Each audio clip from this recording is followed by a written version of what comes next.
know how. We are not prepared. With bravado, Honorable Raila insisted. When he lost elections, hey, you people, you brought these things. Then let us not double talk. We are actually hurting this country through negative double talk, which has no basis. No, is that double speak from the opposition leader? No, we've only spoken about Kericho. We've not spoken about Malindi. And in Malindi, and in Malindi, the IEBC did an even worse job than in Kericho. The degree of electoral malpractice that was witnessed, it was only through God's grace that we as the Code Fraternity managed to take that by-election home. There was a great deal of malpractice where we even saw the presiding officer of Malindi High Secondary School, Madam Pamela Odipo, carried for lunch, by the women representative from Muranga, Madam Sabina Chege, in her personal vehicle. This is something that we witnessed, we documented using pictures. We have a great deal of evidence from across the country of IEBC officers colluding with members of the ruling coalition to table in a report this coming week. The manner in which the IEBC conducted itself in Malindi is a clear indication that we cannot rely on this institution going into 2017. Furthermore, to tackle the issue that my colleague here has raised about doublespeak regarding the conduct of the IEBC. The IEBC is an independent commission established under the Constitution of Kenya. No individual, no authority can direct the IEBC on what they ought to do. So it's not fair for him to come here on national television and pretend that the Right Honorable Raila Odinga, as Prime Minister of the Republic, could direct the IEBC to do one thing or the other. Okay. If that were the case, we would be in government right now. All right, Onyangolo, evidently there is hue and cry from different quarters as to how reliable and credible IEBC is. And it is a very crucial institution come 2017. Something definitely needs to be done for that image, first of all, to be cleaned up, because whether real or perceived, it needs to look like a fair ref. First and foremost, let me say that my brother Kela here seemed to have come from the mass, that he does not understand that the Honorable Prime Minister did direct the Evid kits to be imported in this country, government to government. That he believes that IEBC could not have been directed simply is just out of place. These things happened when we were here. We saw IEBC saying we don't have time, we can't train. We saw the Prime Minister taking control and summoning Hassan, if I remember, to his office with the other teams and telling them, we are going the technological way, you like it, you don't. So please, let us not just play with the future of Kenyans. Let it not just be about semantics. We are talking substance here about our future, the future of our children, and it is very important to make mere denials. On the issue of the credibility of IEBC, I would say that any arbiter, from the courts to mediators, the loser always has something unsavory to say about the arbiter. And that is what we are trying to run away from. IEBC may not be that perfect body, but we must start building our institutions. When they lost sometimes back in 2002, they insisted that ECK was so corrupt that it had to be disbanded. We disbanded not only the commission plus the secretariat, we had to start afresh because ODM had lost elections. Was it 202? 207. And so the country had to start afresh. Then we came up with IEC, and thereafter constitutional amendments, etc. Then we have now IEBC, which, remember, was constituted through the participation of ODM. And I remember them saying, now we have brought men and women of substance who are neutral, and the next elections are going to be free and fair, from the mouth of the former Prime Minister himself. Okay?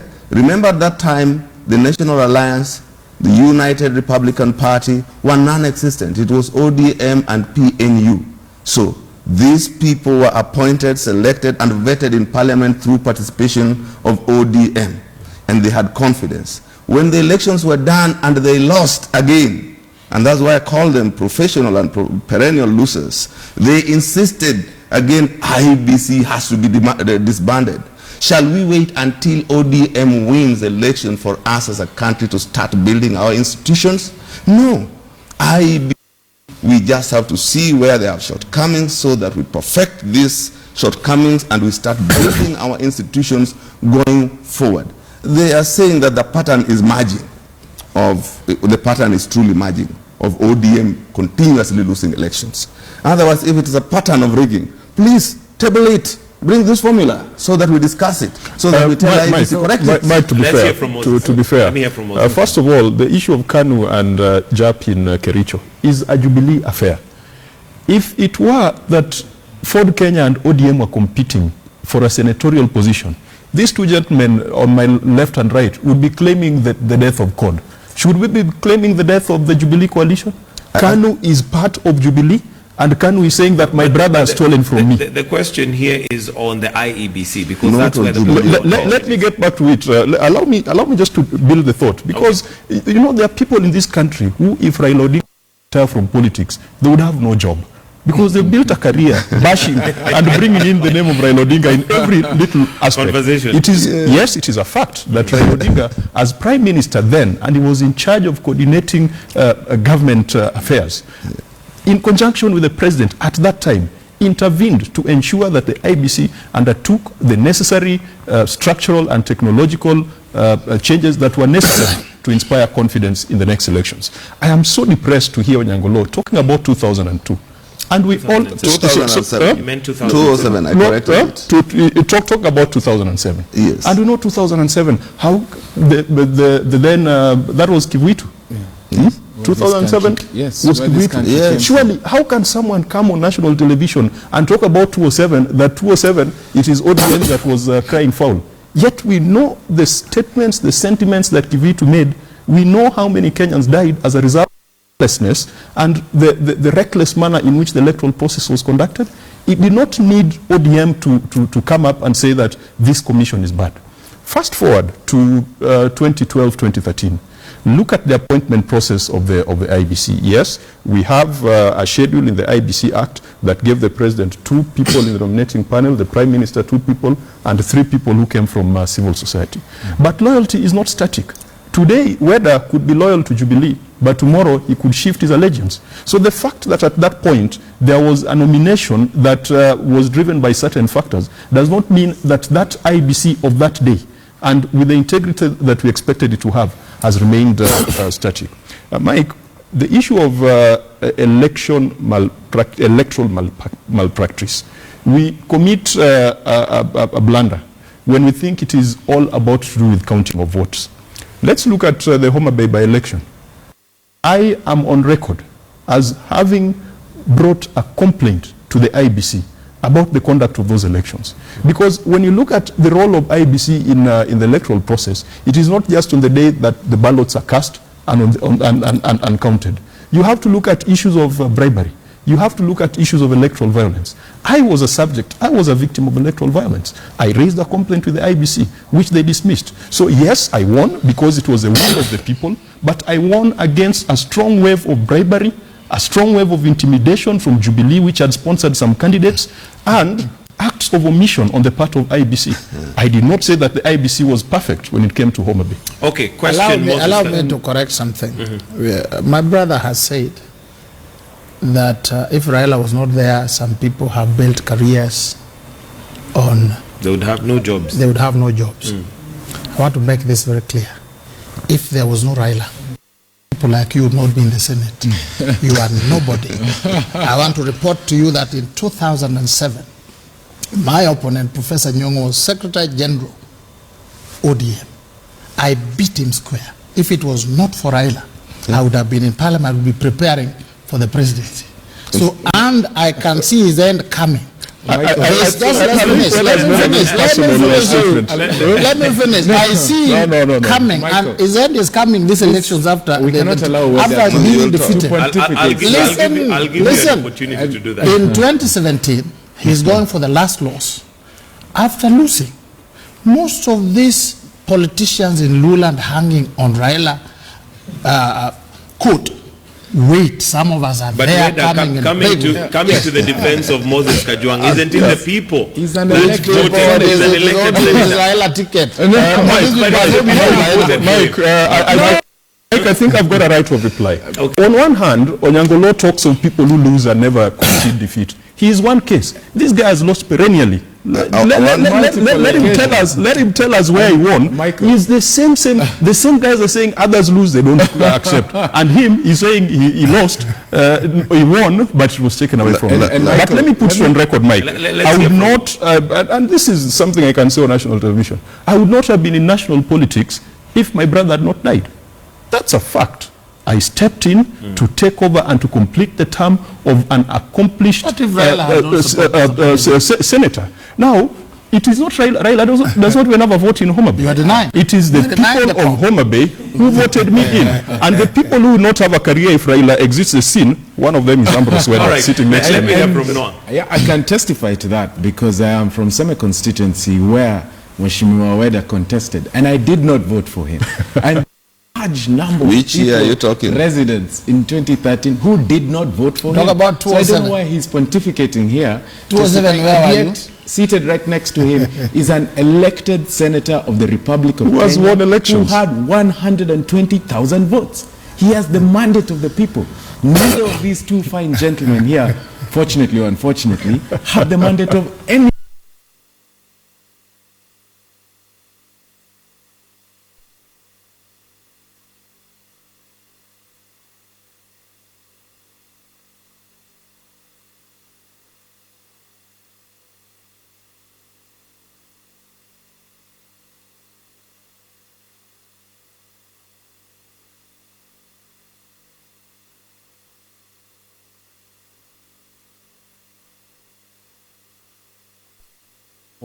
And it is out of the recommendations of this Kriegler Commission that the IEC and eventually the IEBC came to bear. So it's not fair for these colleagues of ours to misrepresent history and allude to the fact that it's ODM that created the IEBC. This is a creation of the Kriegler Commission out of the violence that was sparked in 2007. Okay, let's talk solutions. What would you recommend as a solution to solve it? Because we can't disband every independent commission that comes in. As we speak right now, there are individuals in Smith and Usman in the UK, a British-based company that did a tendering process in the IEBC that were implicated in bribery in 2012, 2013. These individuals have been taken to court, prosecuted, sentenced, and are now, as we speak, serving their terms in jail. These are people, the Serious Fraud Unit in the UK found evidence of communication between these individuals and certain key leaders within the IEBC. Why haven't we here in Kenya these individuals? Now, it's not even about disbanding the commission. It's about holding people accountable for the acts of commission and omission that they do. Here we have an individual who is implicated in the reception of a 50 million shilling bribe in 2013. Should that be an individual who stewards the commission moving into 2017? No, not because of some high-handed morality, but because of criminality. This is a person implicated in a criminal act where his co-conspirators are serving jail sentences. So why should he be walking free here telling us how we're called as sore losers and that kind of thing?